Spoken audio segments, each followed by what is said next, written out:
y con eso lo va a transformar en energía. Eso es un catabolismo. ¿Cuál es mejor, profesor? Ninguno es bueno, ninguno es malo. El cuerpo necesita un equilibrio, anabolismo, catabolismo para mantenerse en salud. ¿Okay? Ahorita yo tengo 20 horas sin comer. Ok, yo estoy en un catabolismo porque necesito destruir tejido graso para sobrevivir. Acabo de comer. Ok, entro en anabolismo, formo moléculas nuevas para almacenar energía, formo músculos nuevos, etc. Eso es el anabolismo y el catabolismo. Es un equilibrio que ocurre en el alimento. ¿Okay? En primer lugar, el metabolismo se subdivide, que el catabolismo incluye aquellos procesos en los que las sustancias complejas forman sustancias más sencillas y se genera energía. Una molécula compleja se forma en moléculas más sencillas y se liberó. En cambio, caso contrario, moléculas sencillas con energía me forman moléculas complejas. ¿Okay?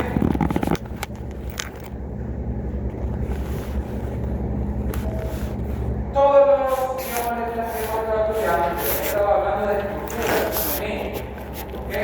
Cómo están formados, cuáles son sus grupos químicos, pero todas esas moléculas están conectadas. Los lípidos están conectados con las grasas, los lípidos están conectados con los carbohidratos están conectados con las proteínas. Todas esas moléculas interconexión, y eso se le llama el árbol metabólico de lo que es el cuerpo. ¿Ok? Ya lo vamos a ver por aquí. Hay seres vivos que tienen la capacidad de ellos generar su propia energía utilizando simplemente la luz solar, como por ejemplo un individuo que es autótrofo, como un vegetal. ¿Okay?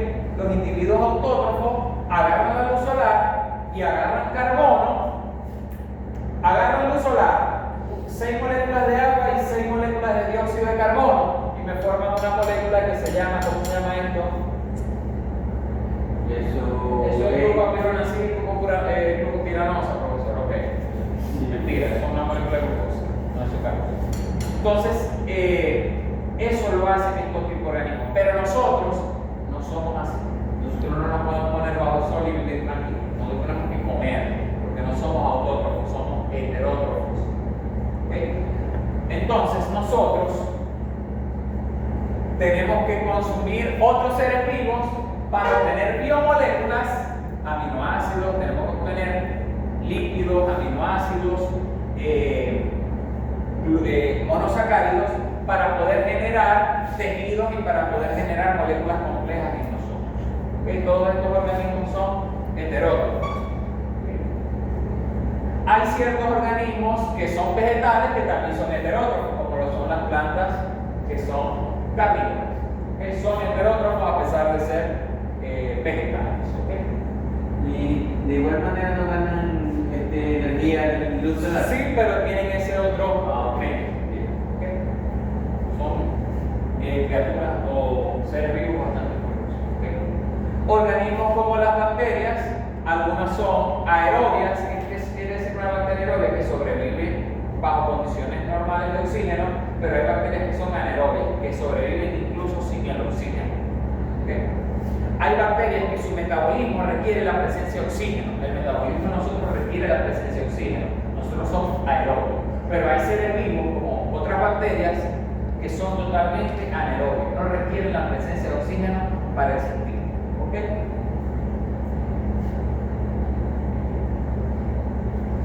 Un individuo, un ser vivo que es aeróbico obligatoriamente necesita de oxígeno. En el caso de unas bacterias, cuando nosotros las cultivamos, como ellas necesitan oxígeno, ellas siempre crecen en la parte más arribita del tubo, aquí hay más oxígeno que acá. En cambio, cuando es una bacteria anaeróbica, el tubo se tiene que tapar y ellas siempre van a crecer más en la parte de abajo, donde hay menos oxígeno. Cuando es facultativa, quiere decir que aeróbica, preferiblemente es aeróbica, pero si no hay oxígeno también puede sobrevivir. ¿Okay? Estas se las explican luego en microbiología. ¿Okay? Ese individuo que vemos ahí es un individuo que es aeróbico, y es un individuo que es hetero, al igual que lo somos nosotros. ¿Okay? Individuo que es bastante complejo. Entonces, pregunta examen, diferencias entre catabolismo y anabolismo. Ya se las mencioné en lo que va de la clase. ¿Okay? Uno fabrica moléculas, otro descompone moléculas. Uno produce ATP, otro gasta ATP. ¿Okay?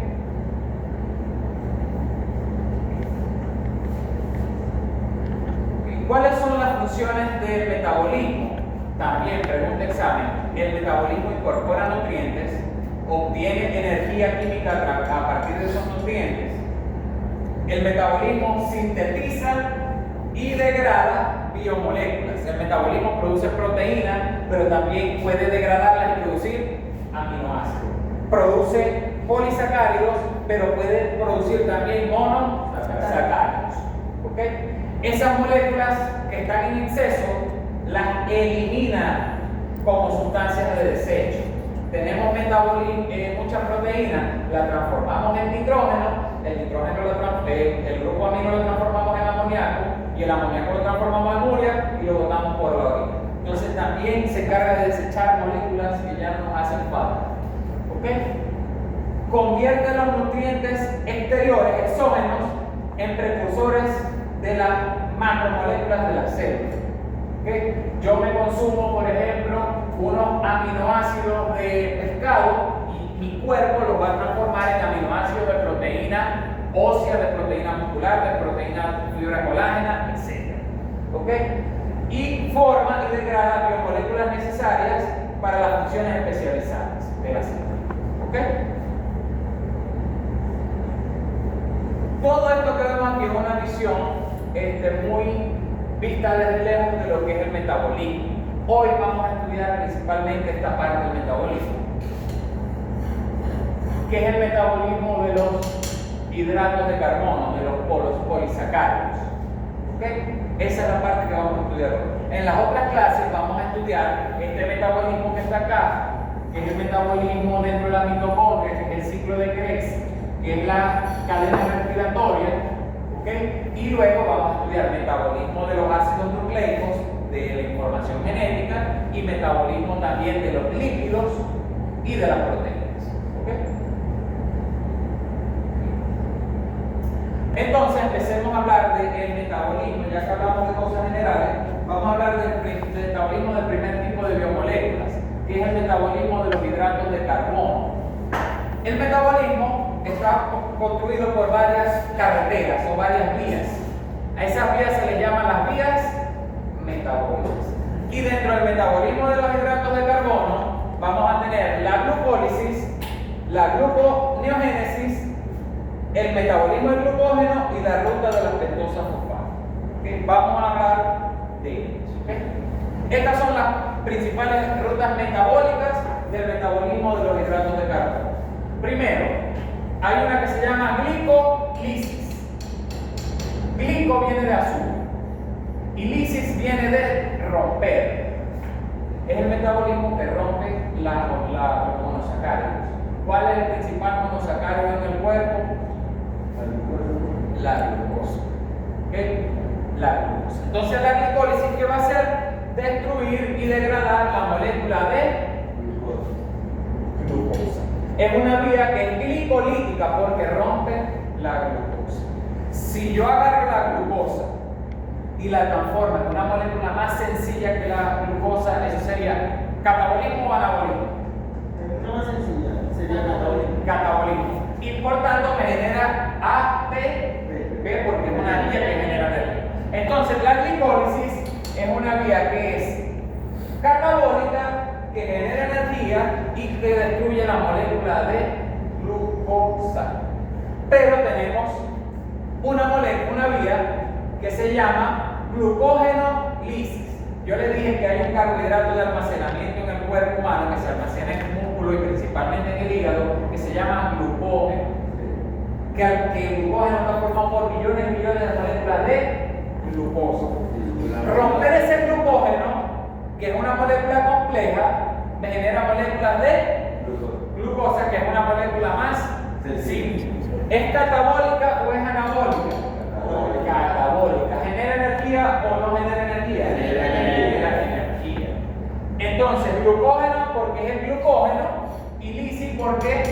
se rompe el glucógeno. Caso contrario, porque en las vías metabólicas existen a veces al derecho, pero pueden ir hacia el otro sentido. Por ejemplo, yo acabo de comer, tengo demasiada glucosa, ya no necesito más glucosa, necesito guardarla. Yo voy a agarrar la glucosa, que es una molécula más simple, y la voy a transformar en glucógeno, que es una molécula más compleja, y voy a gastar energía. Formación de glucógeno se llama glucógenogénesis. Es una vía anabólica. ¿Gasto energía? No, sí gasto energía. Y la otra vía es la gluconeogénesis. Gluco de glucosa. Neo, ¿qué significa? Nuevo. Y génesis, ¿qué significa? Creación, formación. Esa es la que usted nos explicó, que a partir de la fructosa crean glucosa. A través de esta vía, que es la gluconeogénesis, yo agarro moléculas sencillas que no son hidratos de carbono, que no son monosacáridos, y los transformo en glucosa. Formo glucosa nueva de donde no había glucosa. Por ejemplo, yo puedo agarrar un aminoácido, como lo es un aminoácido que sea gluconeogénico. Vamos a ver, no un aminoácido, un alfa-cetoácido, el ácido láctico, ¿ok? Y lo puedo transformar en glucosa. La alanina es un aminoácido. Yo a la alanina fácilmente lo puedo transformar en glucosa. ¿Cómo es eso que los rumiantes convierten el nitrógeno en proteína? Se lo puedo explicar el metabolismo de las proteínas. Los rumiantes no, los microorganismos que están en el rumen de los La rumiantes. bacteria. No necesariamente, eso sí lo hace la bacteria, pero cuando uno habla de rumen, no nada más está hablando de bacterias, está hablando de protozoarios, está hablando de hongos también que están presentes, los microorganismos ruminales. Hay microorganismos ruminales que agarran el nitrógeno y lo pueden transformar en proteína. ¿Okay? Agarran ese nitrógeno, lo transforman en glucoamino y se lo meten a un alfa-cetoácido y forman un aminoácido. ¿Okay? En el metabolismo de las proteínas vamos a ver que es un alfa-cetoácido, que eso no hablamos. ¿Okay? Entonces, estas son principalmente las 4 vías que van a tener que ver con la glucosa y glucógeno respectivamente. ¿Okay? Vamos a hablar de la primera de ellas, que es la que le causa pesadilla de todas estas, que es la glicólisis. ¿Okay? Vamos a hablar de esta parte, de la glicólisis. Aquí en el medio del metabolismo tenemos una molécula que se llama glucosa. Y el proceso a través de que esta glucosa se descompone hasta generar una molécula que se llama piruvato, se le llama glicólisis. ¿Okay? Imagínense que yo tengo niveles bajos de glucosa en estos momentos en mi cuerpo. Mi organismo obligatoriamente necesita glucosa porque tengo un órgano que se llama cerebro que consume glucosa. Esa es la gasolina, el gasoil que él usa. Si yo le dejo de dar glucosa, me desmayo, se muere. ¿Okay? ¿Qué tengo que hacer yo? Se me activa el mecanismo del hambre. Me va a dar ganas de comer, consumir alimentos. Me comí un alimento, vamos a ver qué me comí. Pastelito pipo. Aquí nos comemos un pastelito de pipo, aceite, esos son líquidos, es energía, harina, que es básicamente almidón, que es un carbohidrato que tiene energía, porque el almidón son millones y millones de moléculas de glucosa, y primero, sacarosa, ya sabemos que es un disacárido, obviamente es glucosa con fructosa, y maltosa además, que son 2 glucosas. Ahí yo me estoy tomando un viaje de carbohidratos. Pero eso no hace nada, porque yo primero tengo que absorber. ¿Cómo se absorben los carbohidratos? Hay 3 etapas en el proceso de digestión. En la digestión de los carbohidratos, parte de ellos se digieren en la boca, parte de ellos se digieren en el estómago, y la mayoría del proceso digestivo de los carbohidratos ocurre a nivel de intestino delgado, específicamente el duodeno, donde esos carbohidratos son atacados por unas enzimas que se llaman las hidrolasas, que causan una reacción química que se llama hidrólisis.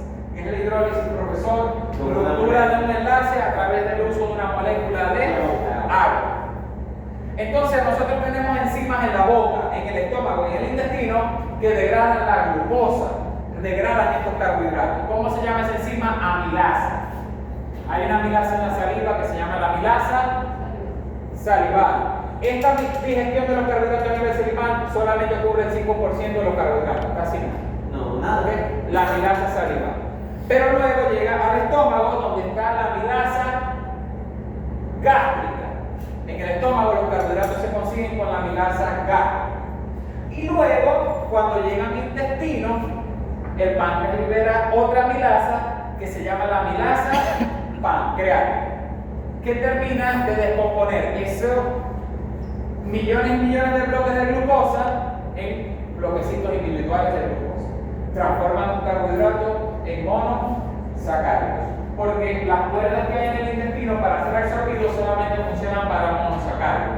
No se puede absorber un disacárido, ni se puede absorber un tetrasacárido, nada de eso. Nada más se absorben monosacáridos. ¿Okay? A través de este intestino se absorben, esto es en la fase 2, que en el estómago aquí se secreta una enzima que se llama amilasa gástrica. Se me olvidó colocarle esa parte y lo he dejado olvidado. Y a la parte final, el páncreas libera secreciones a través del esfínter de Oddi y libera dentro de esas secreciones una enzima que se llama la amilasa pancreática.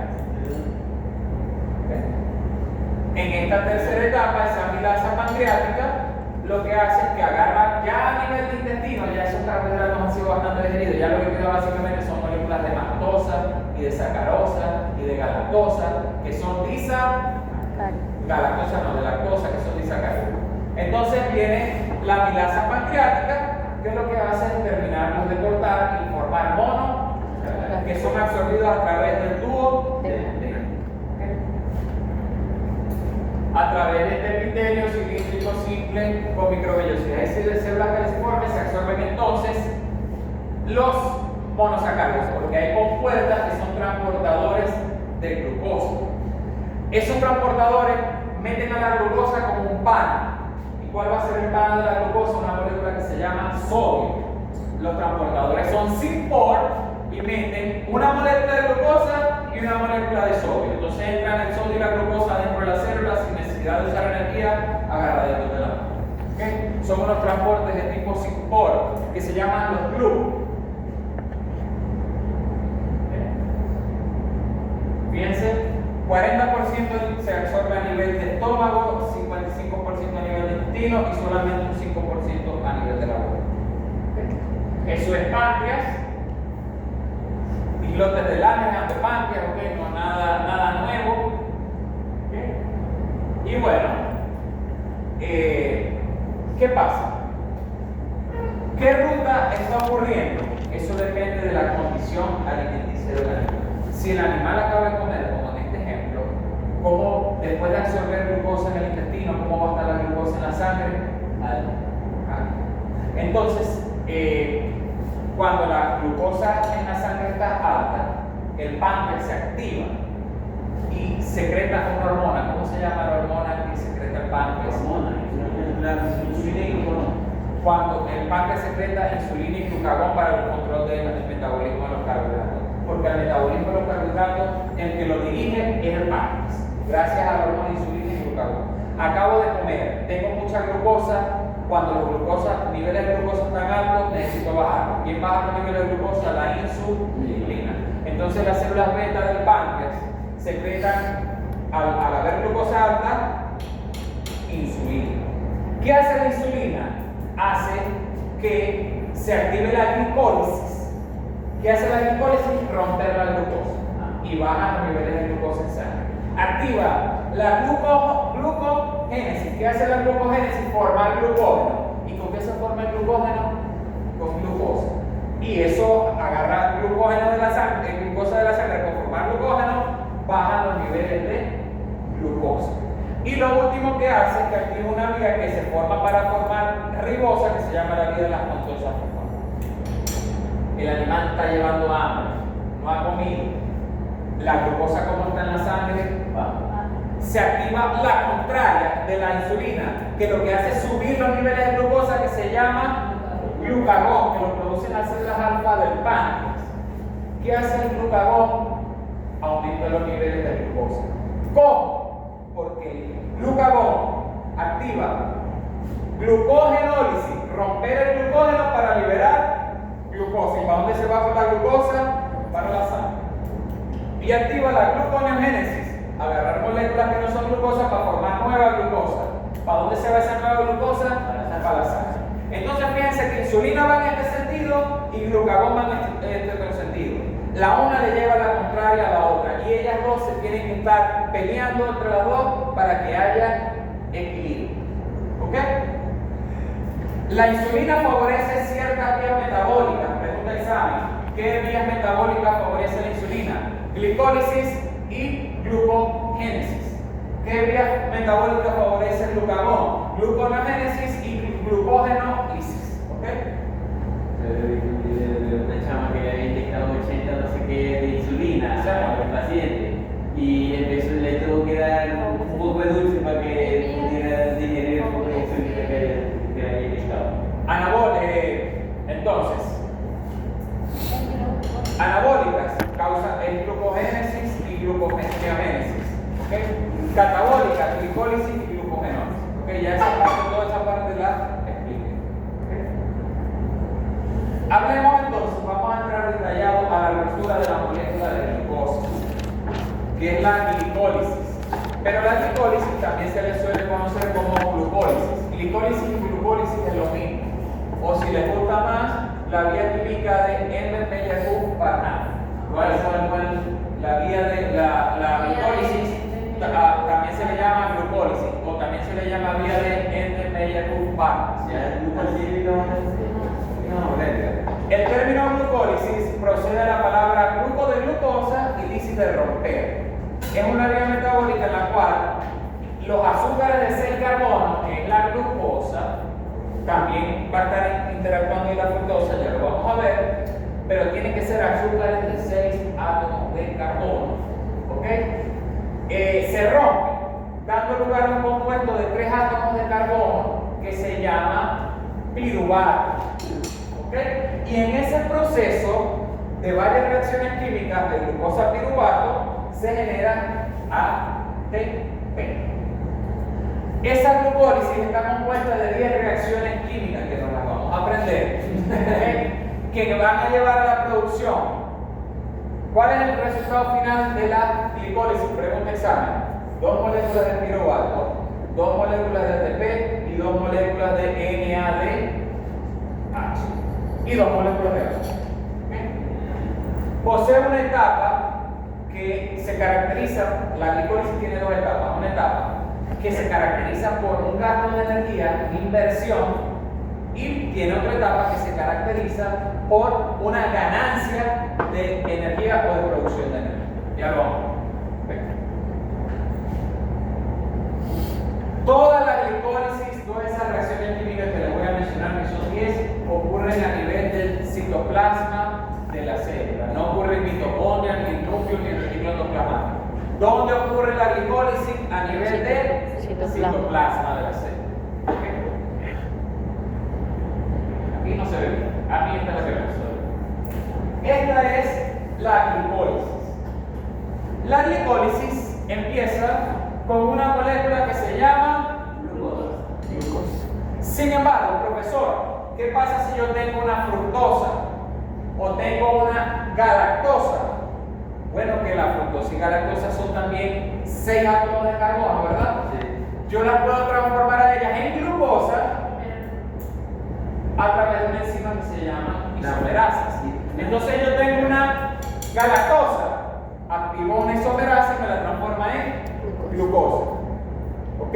Yo tengo por aquí fructosa, yo lo transformo con una isomerasa otra vez en glucosa, porque la glicólisis con lo que empieza es con la glucosa.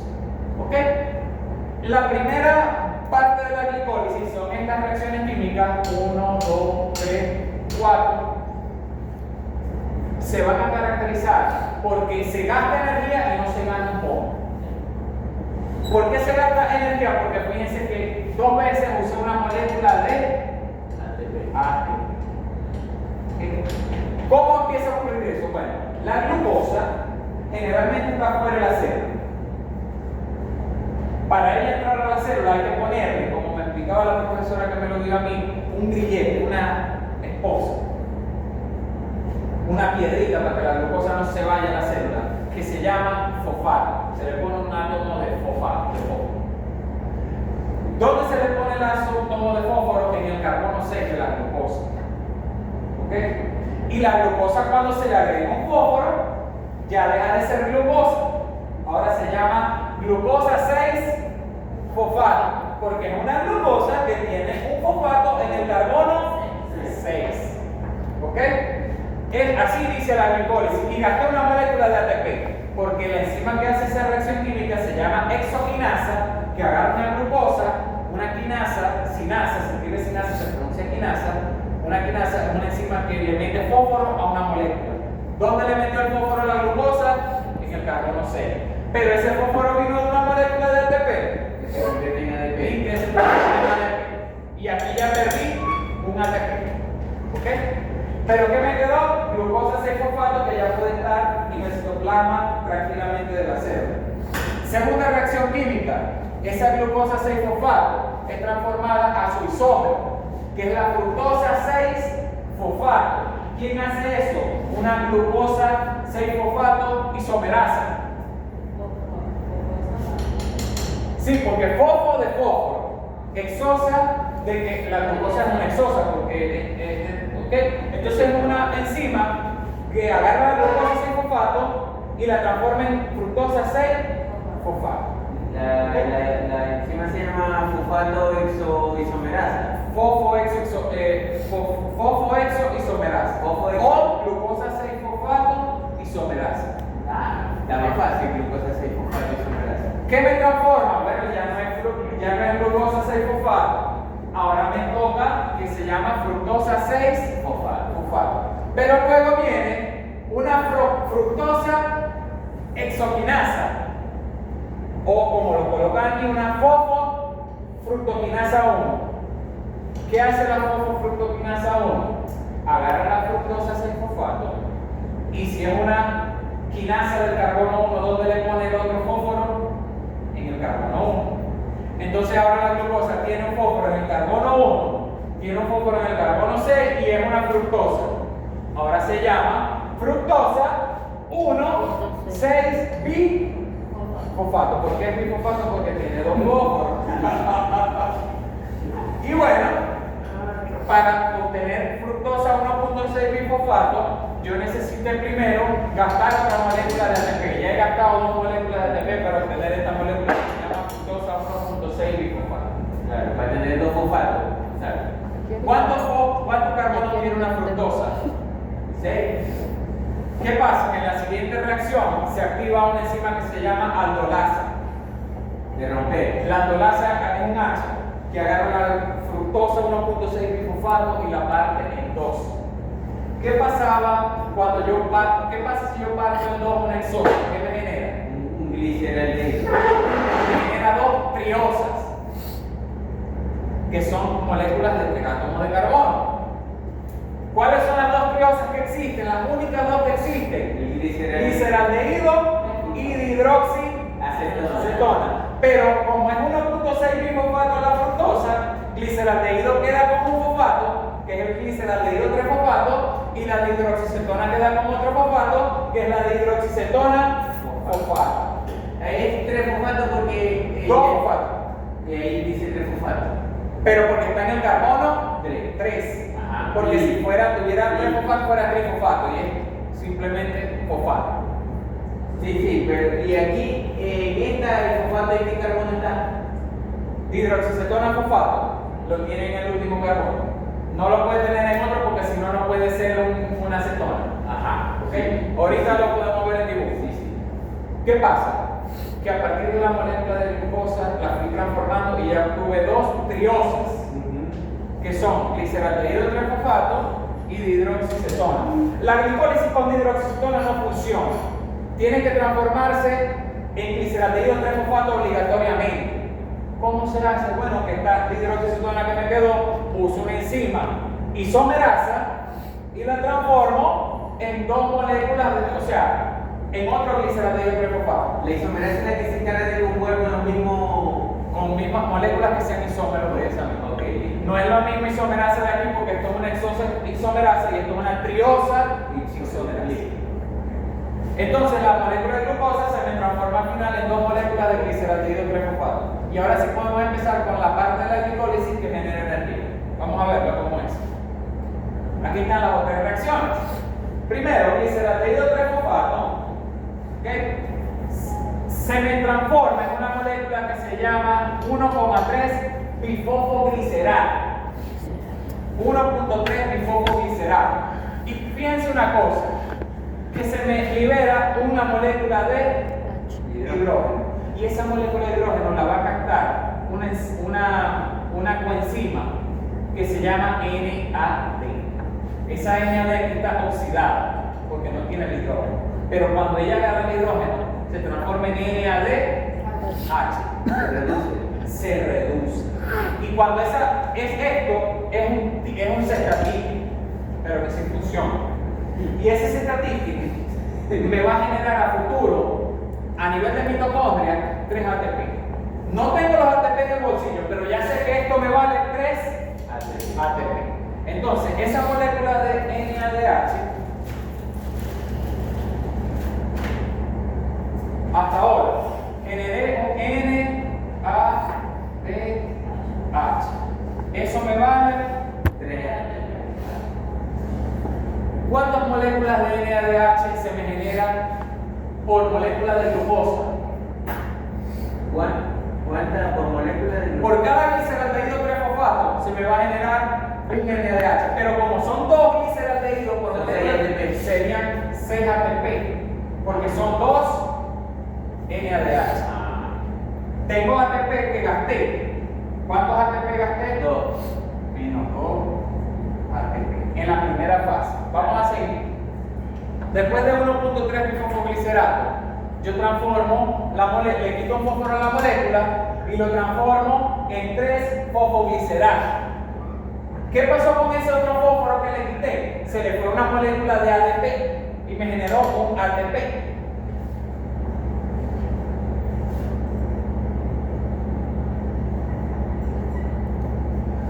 ATP, ¿ok? Pero como son dos moléculas por cada molécula de glucosa de fosfoglicerato que se transforman en ATP, entonces serían 2 ATP. Y me queda una molécula que se llama 3-fosfoglicerato. Una isomerasa agarra 3-fosfoglicerato y me lo transforma en 2-fosfoglicerato, ¿ok? Y después el 2-fosfoglicerato se me transforma a través de esta enzima enolasa en una molécula que se llama fosfoenol piruvato. Y la última reacción de la glicólisis es transformar el fosfoenol piruvato, que tiene un fósforo, en piruvato. ¿Y qué pasa con ese fósforo? Que me lo va a agarrar una molécula de ADP y me va a formar una molécula de ATP. Como la glicólisis genera dos moléculas de fosfoenol piruvato, esta reacción química ocurre 2 veces. ¿Cuántos ATP me va a originar? 2 más.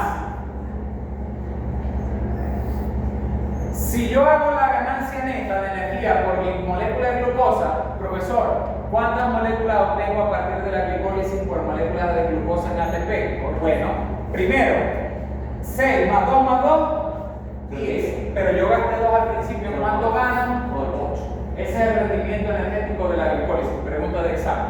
¿Okay? Se está ganando 8 porque son 2 gliceraldehídos. Me imagino, pero por... Esto ocurre 2 veces, recuérdense que hay 2 moléculas. Aquí viene la hidroxicetona, pero la hidroxicetona se transforma en gliceraldehído trifosfato y esto se da 2 veces. Pero por cada, me imagino que por cada glucosa se ganan 4 ATP. 8 ATP. No, ahí hay 8 ATP porque hay 2 moléculas. Bueno, pero la glucosa a la mitad me genera 2 gliceraldehídos. Sí. Recuerda. Sí, es verdad. Esto es pregunta de examen. Pregunta de examen. Me va a escribir en forma esquemática, así como está ahí. No quiero las enzimas, pero sí quiero los compuestos. Glucosa 6-fosfato, fructosa 6-fosfato, fructosa 1,6 disulfato, gliceraldehído 3-fosfato, hidroxicetona fosfato. 1.3 bifosfoglicerato, 3 bifosfoglicerato. Después quiero que me coloquen 2 fosfogliceratos, fosfonol piruvato y piruvato. ¿Okay? ¿Cuál es el rendimiento energético de la reacción? Fíjense, yo al principio gasto 2 ATP, pero luego gano 4 ATP y gano 2 cupones que se llaman NADH, que en mitocondria van a ser transformadas en 3 ATP cada una, son 2, son 6 ATP. ¿Okay? Fíjense que aquí está el rendimiento neto. Una molécula de glucosa me genera 2 piruvatos, me genera 2 NAD y 2 moléculas de ATP de manera neta. Genera 4 moléculas de ATP, pero yo gasté 2, entonces netamente solamente genera 2 ATP. ¿Okay? Aquí lo vemos facilito, como por ejemplo la lactosa se separa en la lactosa y glucosa. La maltosa son 2 glucosas, o sea, los otros monosacáridos y disacáridos simplemente se incluyen dentro de esa vía metabólica, porque si por ejemplo sacarosa, que es una fructosa y una glucosa, bueno, la sacarosa se parte en 2, la glucosa empieza aquí y la fructosa de una vez empieza como fructosa 6, fosfato, facilito. ¿Ok? Aquí está el rendimiento energético. ¿Ok? Obviamente esto es de la molécula de glucosa completa. Ya, ahora me interesa que se aprendan esto que está acá, que la glicólisis genera 8 moléculas de ATP. 2 directas, porque son 2 moléculas de ATP directas, y 6 encestatívicas, que son 2 moléculas de NAD.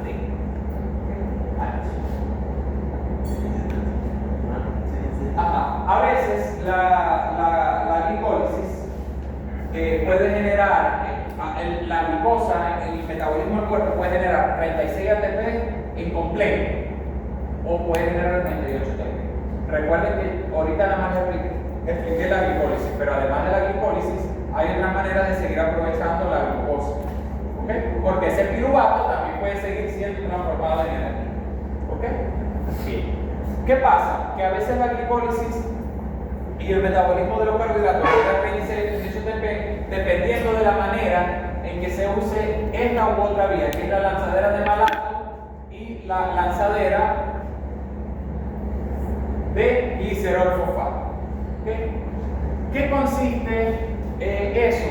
Básicamente, no le voy a entrar a mucha discusión, pero básicamente que ustedes saben que la glicólisis genera la molécula de NADH. Eso es un cupón, pero ese cupón no sirve ahí, no te lo entregan la energía y te líquide para mitocondria.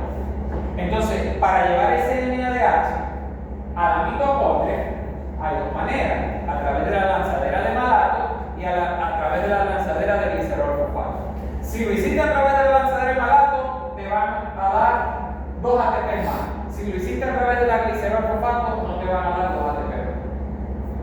¿Okay? Si te la llevaste a pie, te dan 2 ATP más. Si te la llevaste en mototaxi, te costó 5.000 pesos. Aquí lo mismo. ¿Okay? ¿Por qué? Porque ese NAD, que es la molécula que me genera energía, hay que saberla llevar a mitocondria. ¿Okay? Para no explicar con tanto entendimiento esta parte. ¿Okay?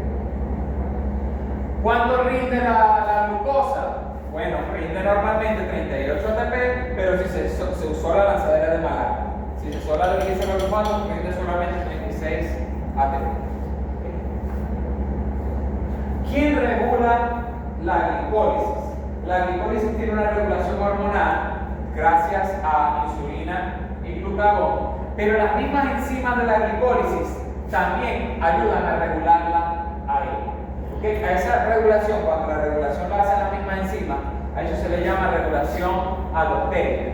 Y hay 3 enzimas que son vitales. La isoquinasa, que es la que se encarga de transformar de glucosa a glucosa 6-fosfato. La fosfofructoquinasa, que transforma la fructosa en fructosa 1.6 bifosfato. Y la piruvatoquinasa, que es la última reacción de este ciclo que transforma la glucosa en piruvato. ¿Okay? Otros mecanismos que regulan esta vía metabólica, ya les dije que es insulina, que es glucagón y una hormona que se llama epinefrina, también llamada adrenalina. Puede modificar el metabolismo de la glucosa. ¿Me quiere decir que las mismas enzimas que ayudan a hacer la glucólisis también pueden regular la glucólisis? Claro, porque si usted, por ejemplo, va a realizar la glucólisis, lo primero que necesita usted es glucosa 6-fosfato.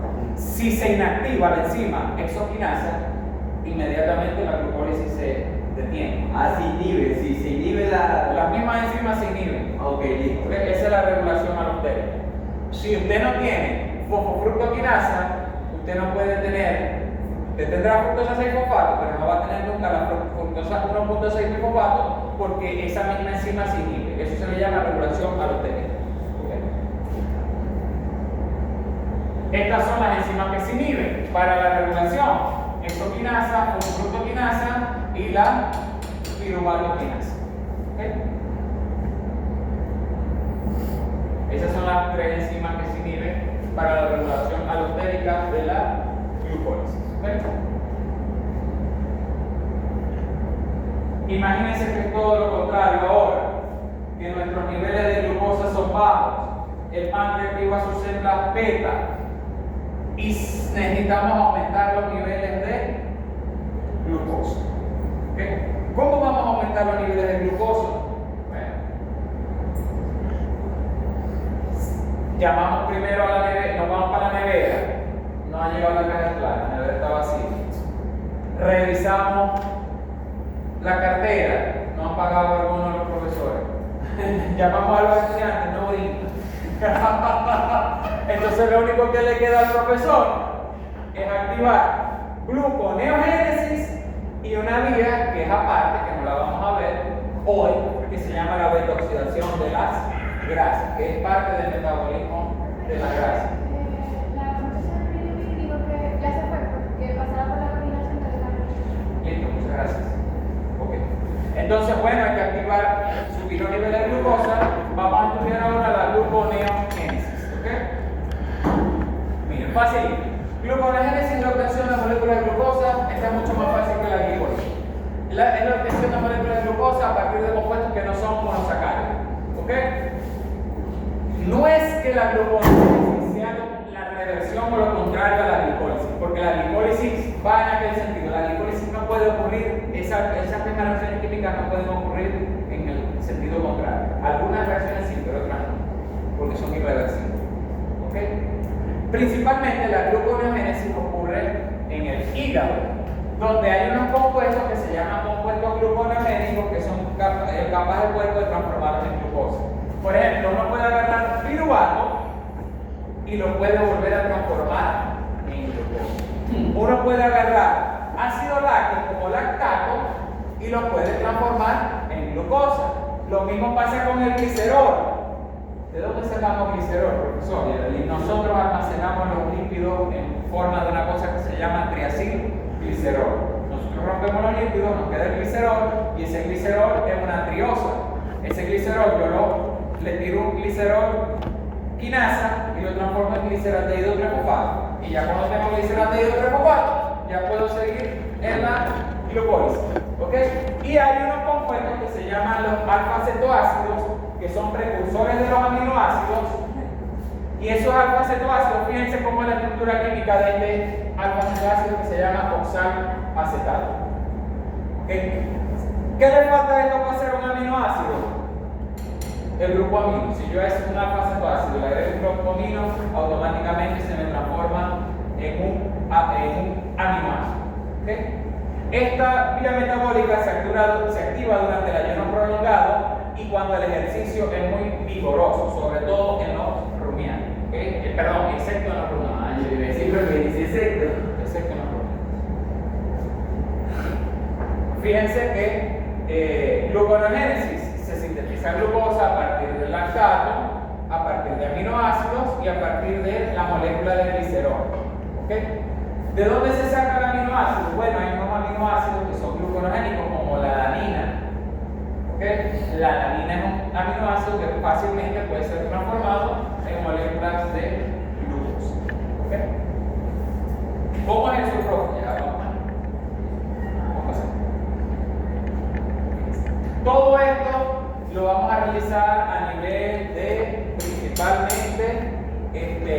hígado. Esto no es hígado, este es el sistema nervioso y esto es sangre. ¿Ok? Síntesis y utilización de la glucosa en el cuerpo humano. Aquí vemos ciertos órganos, ¿ok? Y cómo ellos usan la glucosa. Fíjense que los tejidos que sintetizan glucosa solamente puede haber hígado y riñón. Mientras que los otros lo que hacen es utilizar la glucosa como fuente de energía, pero no la pueden crear. Por eso no pueden hacer gluconeogénesis. Aquí está la vía de transformación del piruvato en glucosa. Uno agarra 2 moléculas del piruvato y me forma 2 moléculas de oxalacetato. El oxalacetato se transforma en fosfonolpiruvato, el fosfonolpiruvato se transforma en fosfoglicerato, el fosfoglicerato en 1.3 bifosfoglicerato, 2 moléculas de 1.3 bifosfoglicerato se transforman en fructosa 1.6 difosfato y bueno, ya aquí. Esta vía metabólica solamente quiero que la conozcan en teoría, no les estoy pidiendo que se aprendan las moléculas ni las reacciones químicas. Solo quiero que sepan que hay moléculas. ¿Cuáles son? Que me pueden generar glucosa. ¿Cuáles son? Los alfa-cetoácidos, como oxalacetato, como piruvato, ¿okay? Como alfa-cetoglutarato, que me pueden generar glucosa. Necesito que sepan que hay moléculas como el glicerol, que hay moléculas como el lactato que me pueden generar glucosa, que la gluconeogénesis se da en ayunas prolongadas, que es una manera de aumentar los niveles de glucosa, que le estimula el glucagón. No quiero que en este caso de esta vía metabólica se me aprendan las reacciones químicas de la vía, porque nada más lo estoy exigiendo con la vía más importante que es la glicólisis. ¿Okay? ¿Quedó claro? Sí. Ajá. Todos estos compuestos son gluconeogénicos, el glicerol, el piruvato, el propianato y el ácido láctico. Todos ellos se pueden transformar rápidamente en glucosa. De hecho, los rumiantes consumen pasto, consumen fibra del pasto. Esos rumiantes transforman esa fibra del pasto en ácidos grasos, como es el propiónico, como es el láctico. Y esos ácidos grasos viajan en la sangre del rumiante hasta el hígado y en el hígado son transformados en moléculas de glucosa porque se transforman rápidamente en glucosa. ¿Okay? Si usamos glicerol, facilito, rompemos el diacilglicérido y el glicerol se mete como gliceraldehído 3-fosfato en esas reacciones químicas. Hay una cosa que se llama el ciclo de Cori, que es simplemente que la glucosa a nivel de músculo, el músculo usa la glucosa y se transforma en piru, pero en el músculo muchas veces cuando hay ejercicio y trabajo muscular, el piruvato se transforma en ácido láctico o lactato. El ácido láctico se va para el hígado y en el hígado el ácido láctico se transforma en glucosa otra vez. Entonces es un ciclo que hace eficiente el metabolismo de la glucosa, porque glucosa fácilmente se transforma en piruvato y piruvato fácilmente se transforma en ácido láctico y ácido láctico se puede transformar en glucosa. ¿Okay? Es gluconeogénesis. ¿Okay?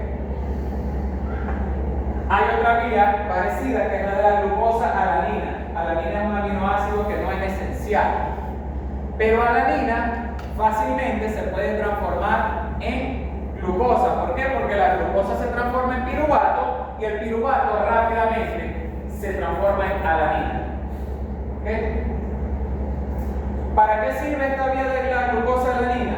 Para llevar moléculas de nitrógeno al hígado. ¿Cómo lo hace? Hay nitrógeno vivo en el músculo, el piruvato se transforma en alanina, el alanina lleva el grupo amino y el alanina deja el grupo amino en el hígado. ¿Qué pasa cuando la alanina deja el grupo amino en el hígado? Se transforma en piruvato otra vez. El piruvato es transformado en glucosa. ¿Okay? Estos son aminoácidos que pueden originar glucosa. Por ejemplo, alanina, cisteína, glicina, serina, triptófano pueden generarme moléculas de glucosa. ¿Ok?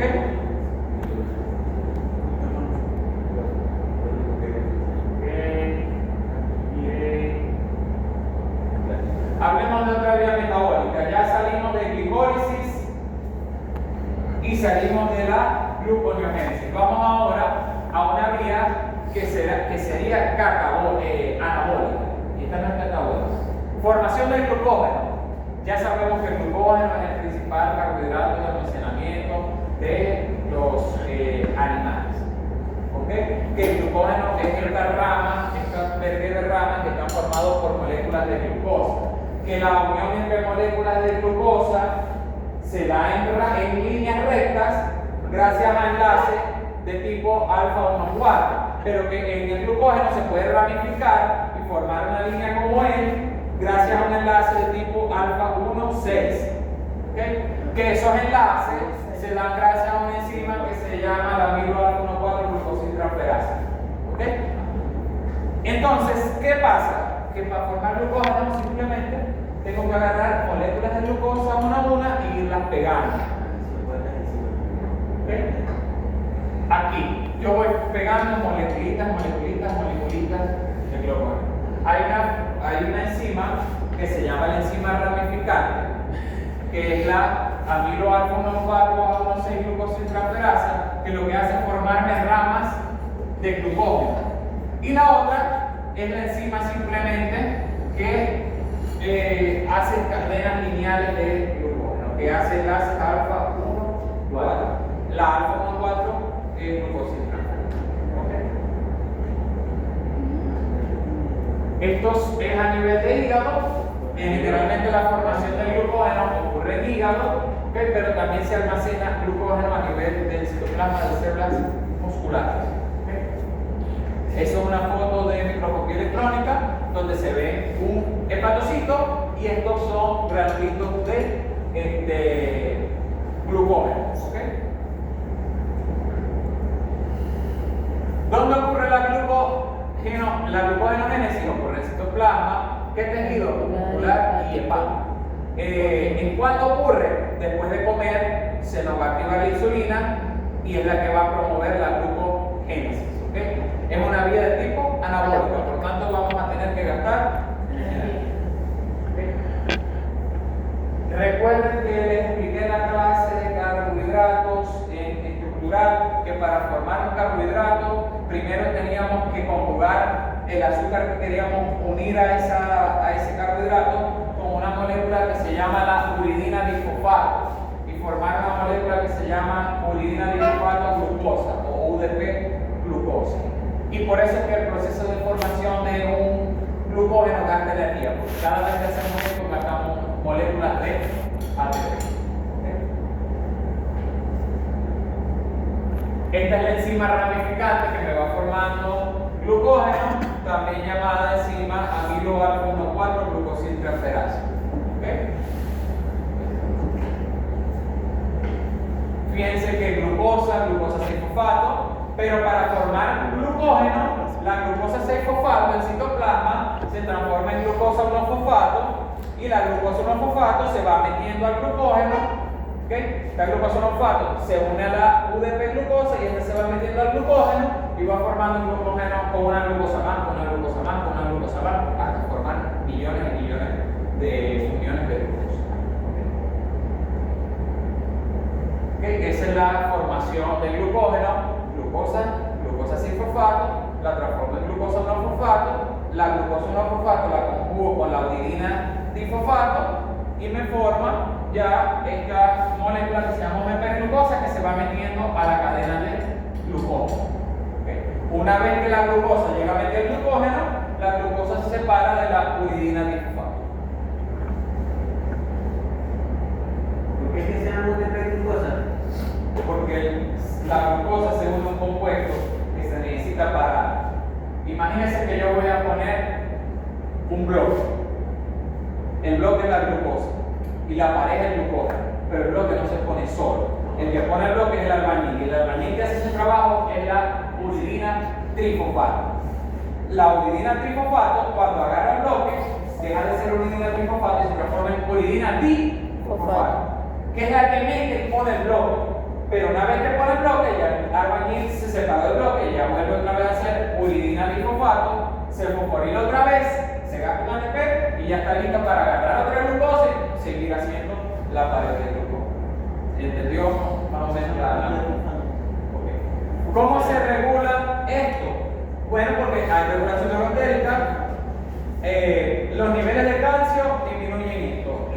cuando hay bajos niveles de muchos niveles de glucógeno, se disminuye la glucogénesis, porque si ya hay muchos glucógenos, ¿para qué formarlos? Cuando hay muchos niveles de calcio, también se disminuye la glucogénesis. Pero cuando hay glucosa 6-fosfato, aumenta la glucogénesis. ¿Ok? Obviamente, hay una hormona que lo regula, la insulina. ¿Qué le hace la insulina a la glucogénesis? Glucógeno y romper los esquemas complejos y volverlos más simples. No. La insulina, ¿cómo actúa sobre la glucogenogénesis o la glucogénesis, la formación de glucógeno? La insulina la favorece, porque la insulina lo que quiere es formar glucógeno para bajar la glucosa en sangre. Mientras que el glucagón desfavorece la glucogenogénesis porque el glucagón lo que quiere es romper glucógeno para aumentar la glucosa en sangre. ¿Okay? Esta es todo lo contrario de la glucogénesis o glucogenogénesis. Glucogénesis y glucogenogénesis es lo mismo. ¿Okay? Esto es lo contrario, esto es glucógenolisis o glucogenólisis, que lo que busca es romper el glucógeno. También va a ocurrir en hígado y en célula muscular. Esta se ve al contrario. ¿Quién la regula? La insulina la inhabilita, porque la insulina no quiere que haya más glucosa en sangre. Esta lo que quiere es que haya más glucosa en sangre. ¿Quién activa esta? El glucagón. ¿Cuándo se va a activar? Cuando el animal está con hambre. Se va a activar la glucogenólisis. Degrada el glucógeno. Así como yo les dije que había una enzima alfa 1,4 a alfa 1,6 que se llamaba la ramificante, para ir rompiendo el glucógeno se usa una enzima contraria, que es la desramificante, que es una enzima amilo alfa 1,6 a 1,4 glucosidrato. Es lo contrario a la ramificante y desramificante. La desramificante es la que se activa aquí. ¿Okay? Fíjense que aquí está el glucógeno y esta enzima lo que hace es ir rompiéndolo. Fíjense que queda una molécula de glucosa 1-fosfato separado de la cadena de glucógeno. ¿Por qué queda la molécula de glucosa 1-fosfato? Porque yo le dije que para formar glucógeno necesitaba glucosa 1-fosfato, no glucosa 6.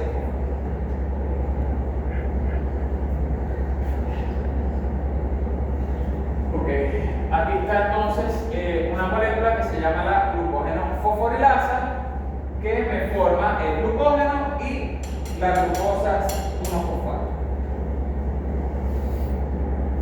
Aquí vemos el efecto de la enzima desramificante, cómo va rompiendo esos ramas y ramas de glucógeno para liberar moleculitas monosacáridos de glucosa.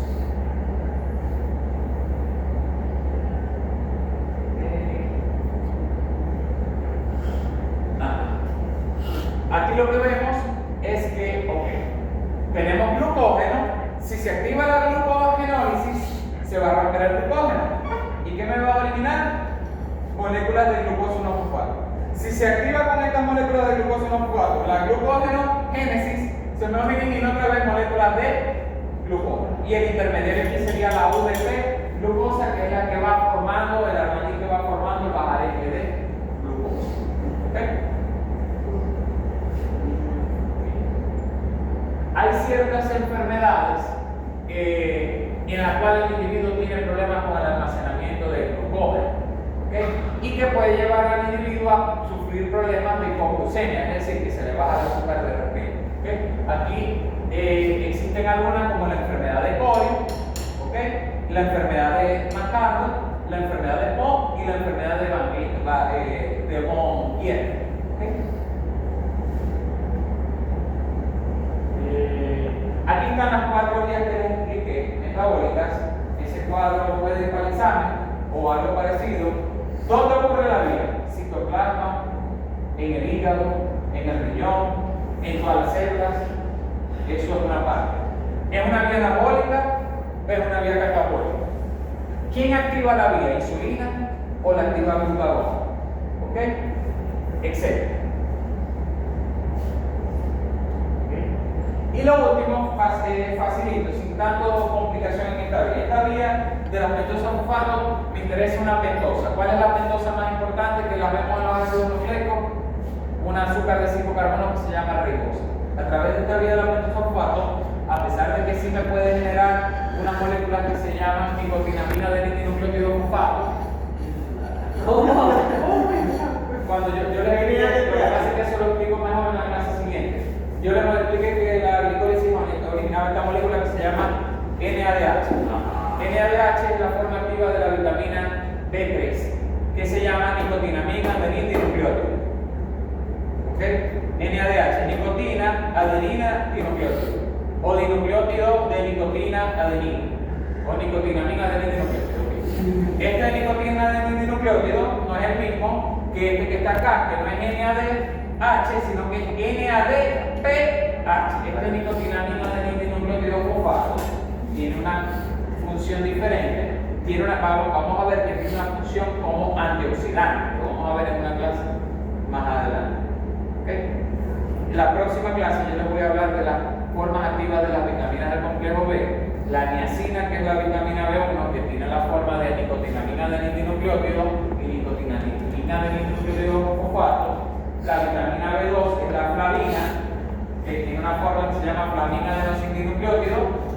Y la vitamina B1, que es la tiamina, también la vamos a ver porque son importantes.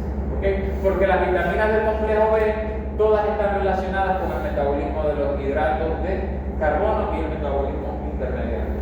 ¿Okay? Lo que quiere decir como una IgG.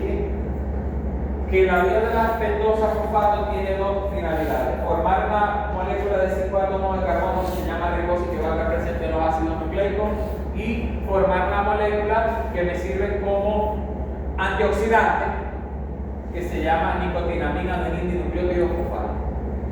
¿Ok? NADPH.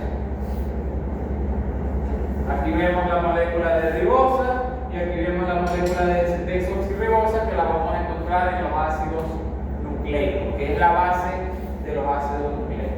Recuerden que los ácidos nucleicos que van para la próxima semana en parcial es una ribosa, un grupo fosfato y una base nitrogenada, ya sea una pirimidina o una purina. No, lo que cambian es que no es un alcohol, no he dicho eso. Le mencioné el NADPH, o nicotinamina adenina-dinucleótido fosfato. Eso lo que es una sustancia antioxidante. ¿Qué es un antioxidante? Nuestras células constantemente están llevando a cabo su metabolismo, pero las células del cuerpo humano y de otros animales son animales aeróbicos, usamos el oxígeno. El oxígeno normalmente es beneficioso.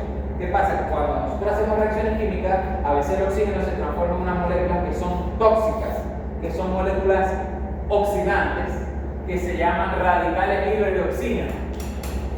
Son formas del oxígeno que son tóxicas para el cuerpo porque dañan las membranas citoplasmáticas. Es decir, dañan la membrana celular de la célula, dañan la membrana mitocondrial, dañan la membrana nuclear. Todas las membranas de la célula, esos radicales libres de oxígeno la dañan. Y al dañar la membrana de la célula, dañamos la célula. Y al dañar la célula empieza a morir, empieza a degenerarse. Los radicales libres de oxígeno son muy estudiados porque son de las cosas que más causan el envejecimiento.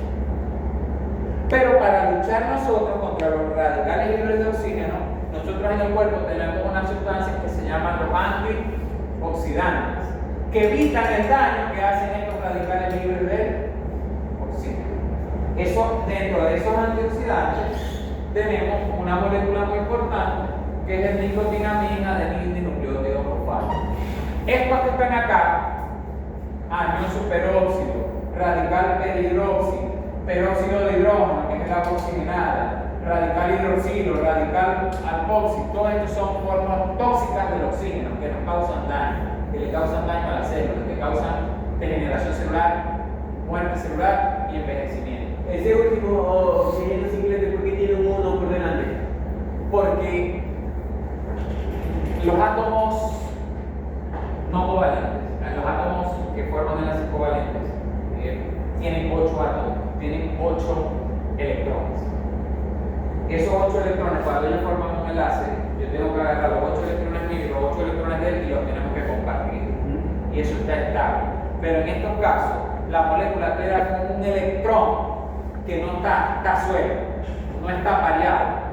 y ese electrón es muy reactivo y busca reaccionar con elementos de la membrana citoplasmática, con elementos de la membrana nuclear, de la membrana mitocondrial, y agarran esos fosfolípidos de la membrana y los dañan. Y al dañar la membrana, están dañando la integridad de la célula, porque la membrana es vital para la función celular. ¿Okay? A eso se refiere que son formas de radicales libres, porque uno de los electrones de esas moléculas, miren, una molécula, aquí están todos sus electrones. Esta molécula es un radical libre. ¿Por qué? Porque la molécula tiene 8 electrones. Pero esta molécula, ¿cuántos tiene? 7. Entonces, esa molécula cuando queda así y le falta un electrón, queda en un estado inestable, es una molécula dañina, va a buscar ese electrón, parearlo con otra molécula, le va a mover un electrón a otra molécula y va a dañar la otra molécula. Y así sucesivamente. Entonces nosotros tenemos una sustancia que se llaman antioxidantes. ¿Qué hacen los antioxidantes? Son donadores de electrones. Ah, me jodido porque te falta un electrón. Ya, dejo de donar, toma. Y eso es lo que hace un antioxidante. Entonces, ¿qué pasa? Que nosotros tenemos una enzima que se llama glutatión peroxidasa, que me origina uno de los antioxidantes más importantes del cuerpo, que se llama glutatión. Pero el glutatión, para formarse, para funcionar, tiene que estar en forma reducida. Vino un radical libre, le falta un electrón, viene el glutatión, toma. Pero el glutatión a lo que le da el electrón, y ya vos quedáis tranquilo, el glutatión queda oxidado. ¿Qué es lo que hace el NADPH?